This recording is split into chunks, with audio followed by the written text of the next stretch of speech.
Those are your splash. Alright, we'll go ahead and get started. My name is Goss, and this is my noontime lecture. The title of this lecture is Magenta's Caress. What is it? Introductory remarks.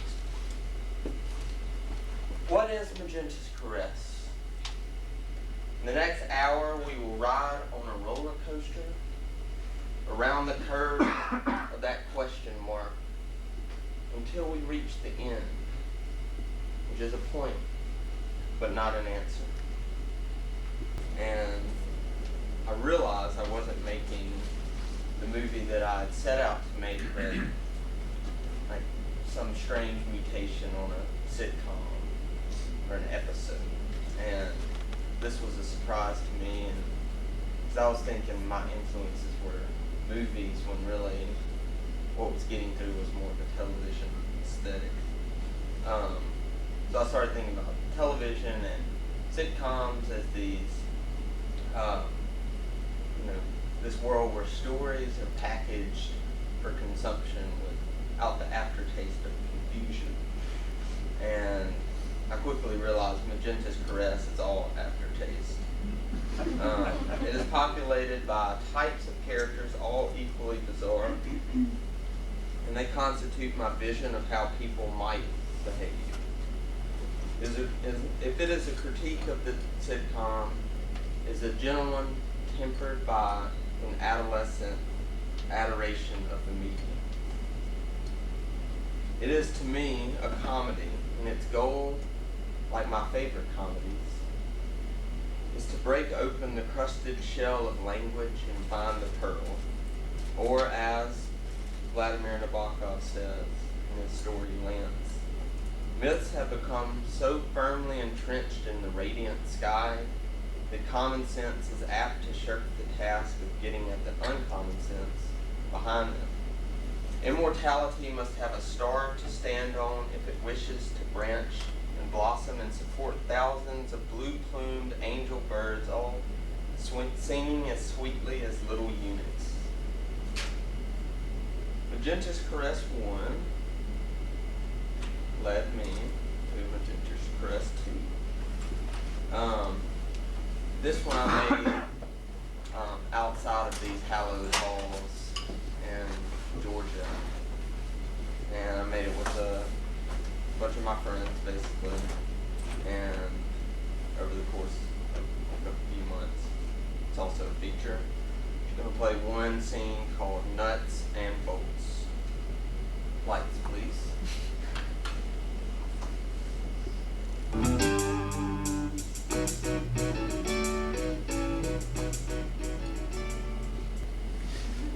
Lights, please.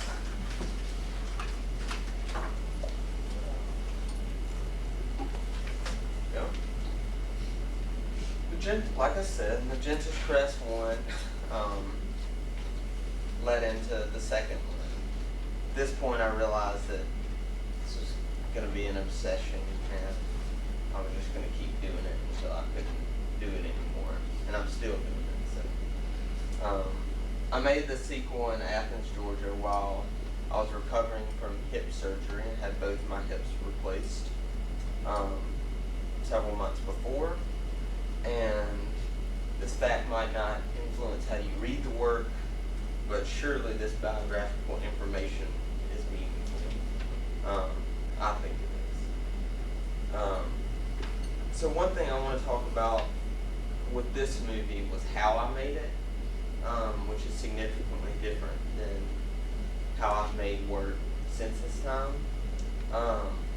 So it was like tour de force of production.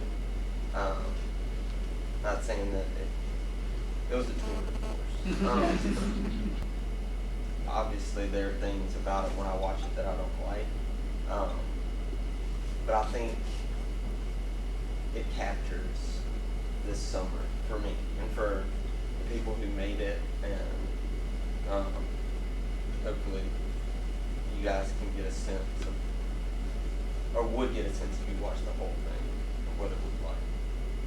I try to take functional objects in the world and remake them into functional objects of the imagination. In the end, Magenta's Caress 3 is all over the place.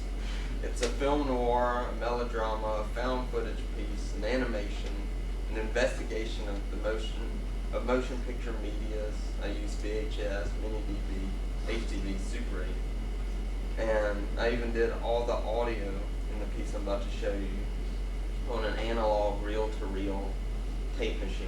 Where I redubbed all the dialogue, did all the Foley and everything. Again, made the music for it. And so the reason I'm saying this was a problem, but it's because this is more of a collage of a narrative and of characters that it's not continuous really. And if you try to read it like that, it can be frustrating.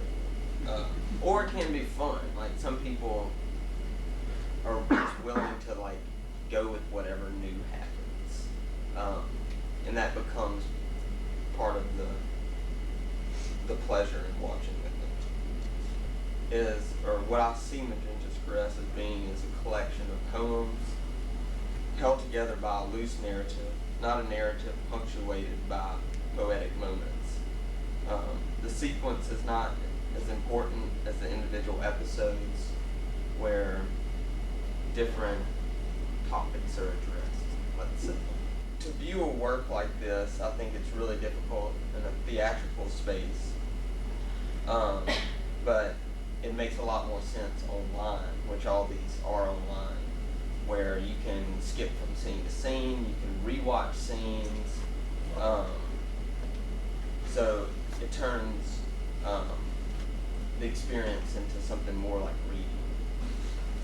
My investigation into the film noir genre, although this is not so much a film noir as it is a film blanc.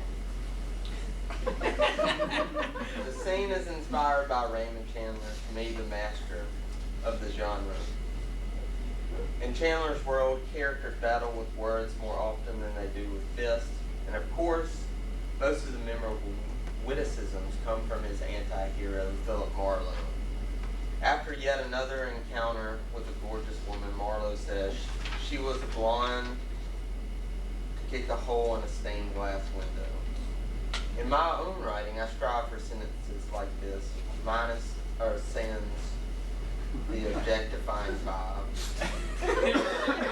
Ones that a viewer remembers after the movie is over, and if my vanity is lucky, is repeated back to me.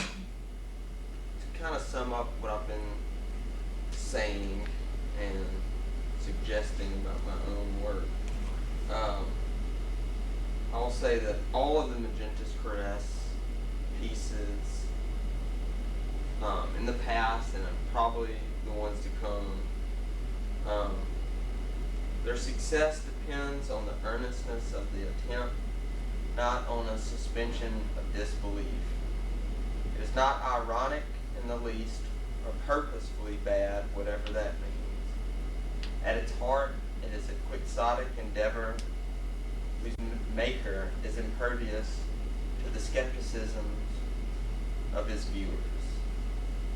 Magenta's Caress's hero, Robbie Dean, takes up his own lance and fights the windmills he sees. In the end, he'll never slay the dragon, but it is my hope that viewers to come will cheer him on anyway. Thank you.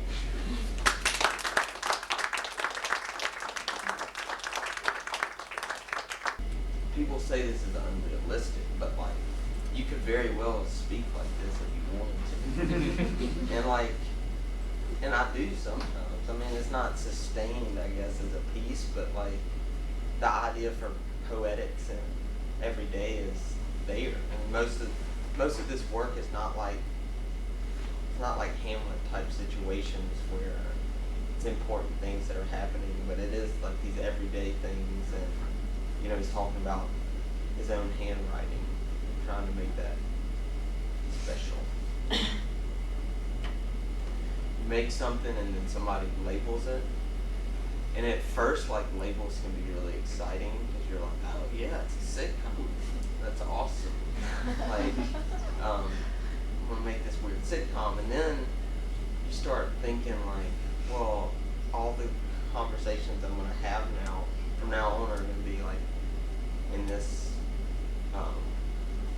like about this theme, and it was just kind of a hindrance. And I don't think the last things I showed don't feel like sitcoms or anything. One thing that I like about a slower pace is languages just seem more as language or poetry. Whereas if like it's a back and forth thing, you're thinking more about like the utility of what's happening. Well, I think it's one.